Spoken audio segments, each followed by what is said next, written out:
All right, this example, it's kind of showing the scientific dishonesty of the Quran, how it's just because back in the day, you couldn't really prove anything right or wrong if somebody had some weird theory about space or anything, because it's not like we could go up there or we could really see what it's like up close. I mean, because people used to think that the sun's actually really small and it's really close.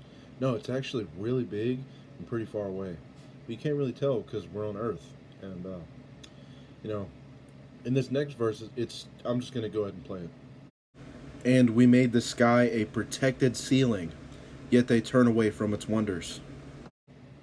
Now it says that it's a protected ceiling, almost like it's an object in a way. And the sky isn't an object. It's just like an open firmament. It's space.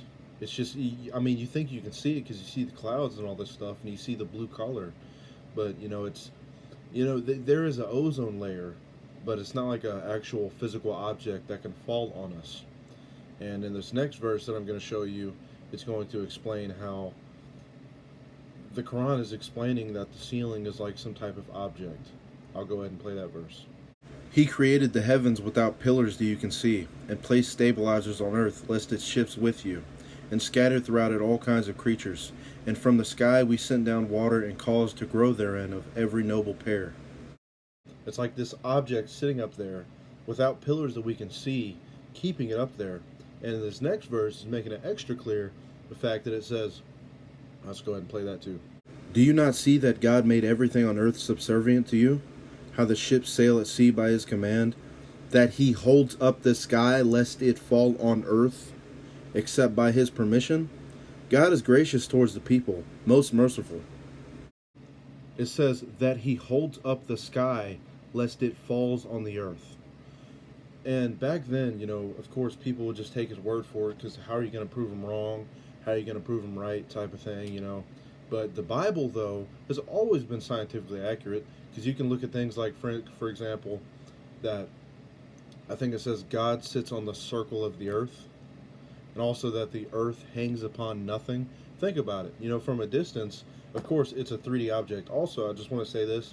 I haven't really looked into it, but I heard that the old Hebrew word for circle, which was where that verse came from, the Hebrew word actually means like a sphere, like a 3D object. It's not like a 2D circle you look at on a piece of paper. Now, apparently, I don't know if that's true, but either way, it's still kind of a circle, whether it's 2D or 3D, it lines up with reality. And the same thing with hanging the earth upon nothing. Think about it. We're not hanging from anything. We're not like we're not necessarily up. Yeah, we're held by gravity in a way, but we're kind of just floating throughout space. There is not like a foundation where we're being held up by some pillars or anything like that. It's all scientifically accurate. But in the Quran, it says that the sky could fall on us.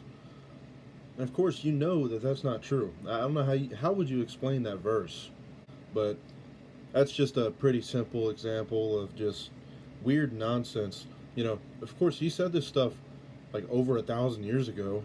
We had no idea what it was like in space or anything. So people took his word for it. People wrote it down and believed it. And then, what about now? Now that we can see the sky's not an object, it can't fall on us. It's just there.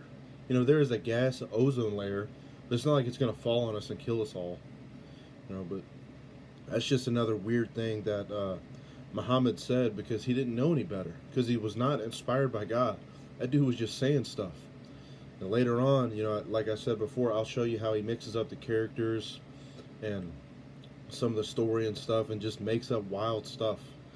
And, there's a story about Joseph, too. I'll get into all that. But, thank you for watching. God bless.